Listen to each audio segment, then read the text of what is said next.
It is wonderful to be here this morning.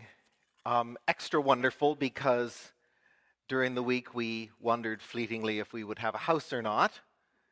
And at one point wondered if, because we were in Naramata, if we would get stranded on the other side of a closed highway and not be able to get here. So, it's extra good to be here this morning.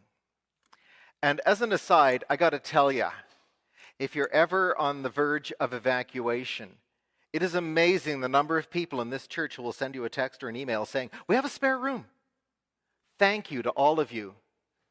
It was incredible. I'm like, wow, I think that's person number 45 saying, if you need a place, come and stay. So that was really awesome. It's a wonderful reminder of how much people care. But we were at Naramata this week with 4 of our granddaughters, which was extra fun, especially because they're granddaughters who are of the age pretty much to take care of themselves. And that makes it a lot easier. Naramata, for those who may not know, Naramata is a Christian education retreat center that the United Church owns about an hour and a half or so south of here, down along the lake. And it was great to have a chance to get away and to participate in a class that was Bible study, which was outrageous fun. How many of you ever say fun in the same sentence as Bible study? Ralph does. Good. And Bev does. Double good. They really do go along together. They're wonderful, fun things in the Bible, and especially when you're in a group of people exploring it together, it really is quite fun to hear what other people share and different understandings of different stories, and you learn and you laugh and you wonder and you walk away going, boy, there's just so much more in there that I haven't even begun to scratch the surface on. One of the things that we looked at this week was Exodus, which is really good because I want to talk about John. And I actually did mean that way. There's a funny story in Exodus that relates to today's reading from John. Who would have thought? So it was such good timing this week to explore those things together.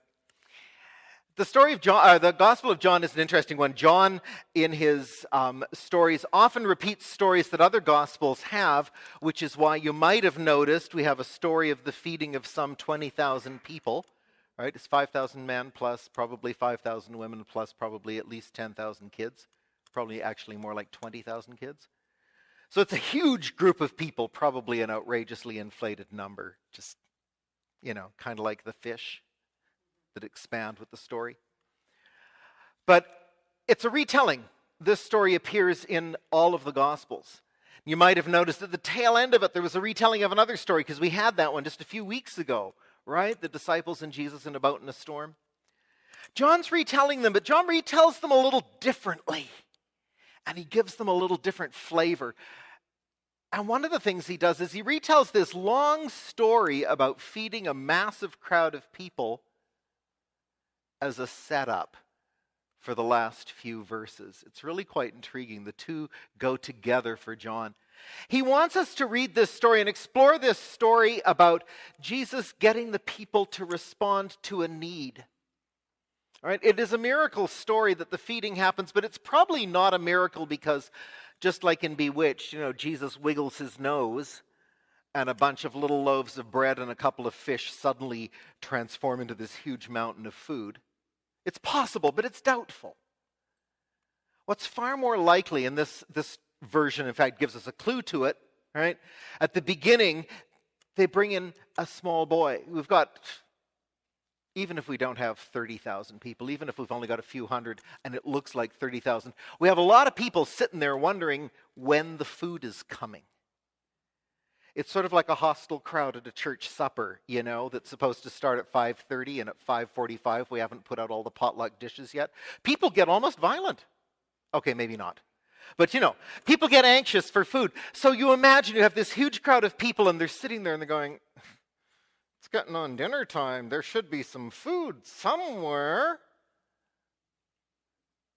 And somebody says, well, there's a little kid here The little kid has some food, and the little kid is willing to share the food. Isn't that a joke? This little kid brought a lunch, and he's willing to share it with this massive group of people. I think the miracle comes in a part that we're not really told, that somehow Jesus takes the example of this child who is willing to share and manages to convince a huge crowd that maybe they ought to take out their food and share it as well. You think of those times when we've got something, but it's like, I'm not going to bring out my lunch because they might want part of my sandwich. Can't risk that, right? They might want to take my carrot or, heaven forbid, one of my Oreos. I mean, I have limits, right?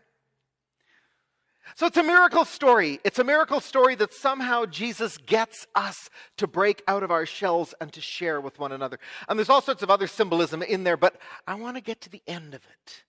And in order to get to the end of it, I have to talk about Exodus. So there's a wonderful story in Exodus, right? If you haven't read Exodus, it's got really good stuff in it. It's a good, meaty book about the people breaking away from slavery in Egypt and heading out to the promised land. But it begins with God calling Moses to take some leadership in that task.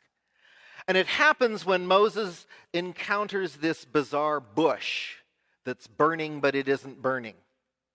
That's what we're told in the Hebrew. I love it. It's burning, but it's not burning. We take from that it's burning, but somehow it keeps burning.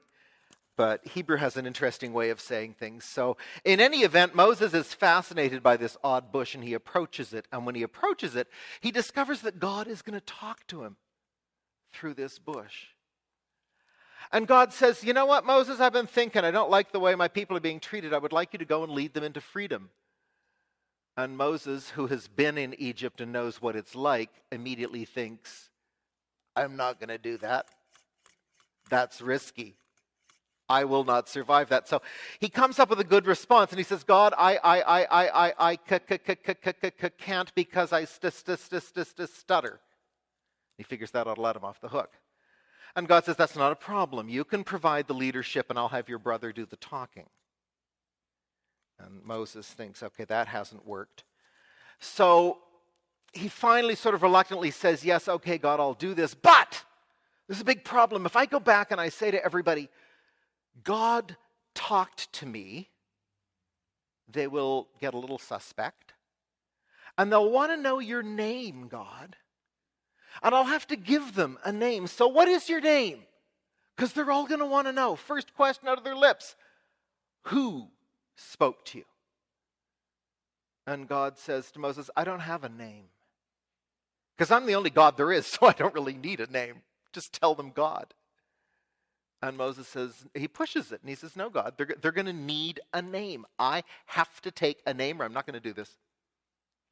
And so God gives Moses a wonderful name that we can't even translate exactly. And I think that's very intentional on God's part, right?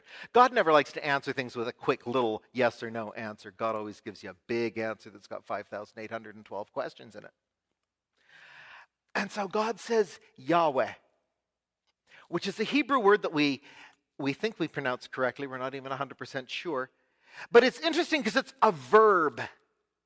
And we're not used to verbs for names, right? We're used to nouns.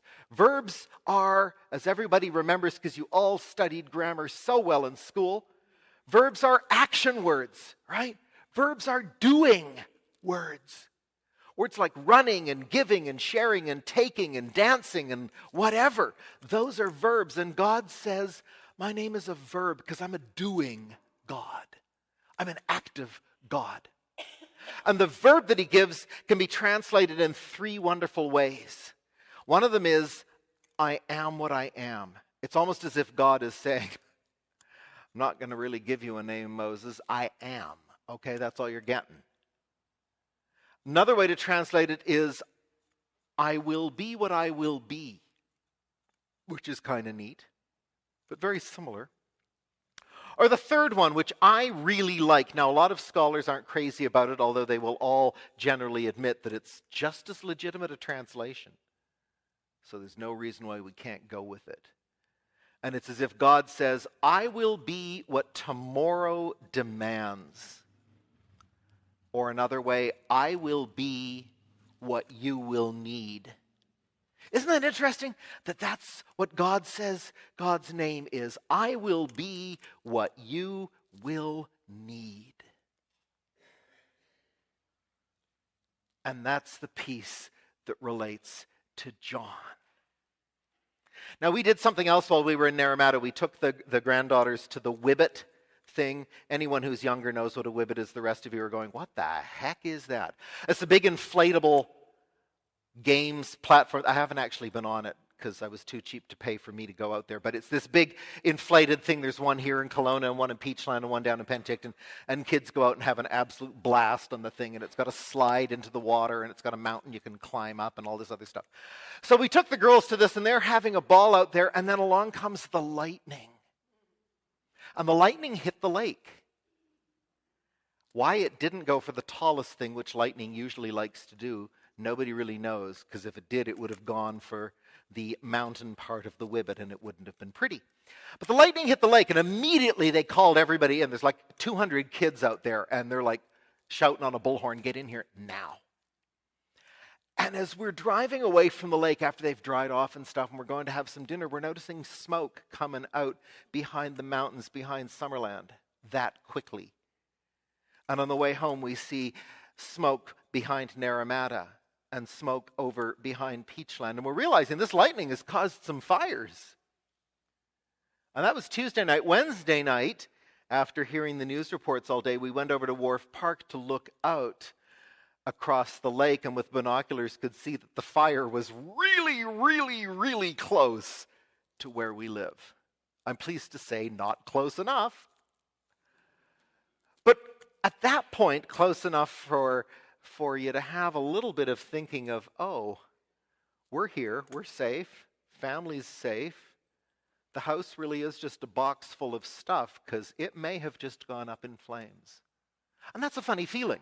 And I'm sure many of you have gone through similar feelings. We've had a lot of fires around here over the years. But as I'm having that, I'm then thinking back to John. Because in John's gospel, at the very end of this story, after Jesus has shown his strength in getting us to think outside the box in how we take care of ourselves and others, the disciples are in a storm and suddenly Jesus appears and he says something in Greek that's kind of neat. In the New Testament, he says, I am. Now, we usually translate that with something like, it's me. Here I am. But all he says is, I am.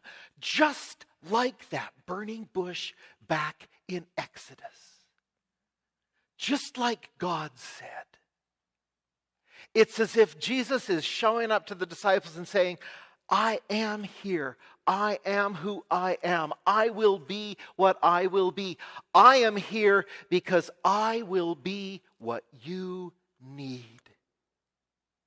In other words, it's Jesus' way of saying to the disciples, when you need me, I will be there. All that I got out of that on Wednesday night was the reminder that whether I had a house or not, and whether all of my, important things like my clothes, but then my photo albums and my beloved books and my spinning wheel and my wool, it was starting to get serious, right? That all of the things that I had might have gone up in smoke. God was still saying to me, I'll be there. I will be what you will need. Throughout our lives, there are all sorts of moments when we need more than we are, more than we have. In those moments, listen to that voice that comes in all sorts of ways that just says softly and gently, but with all the affirmation that can ever be offered, I am here. I will be what you will need. Amen.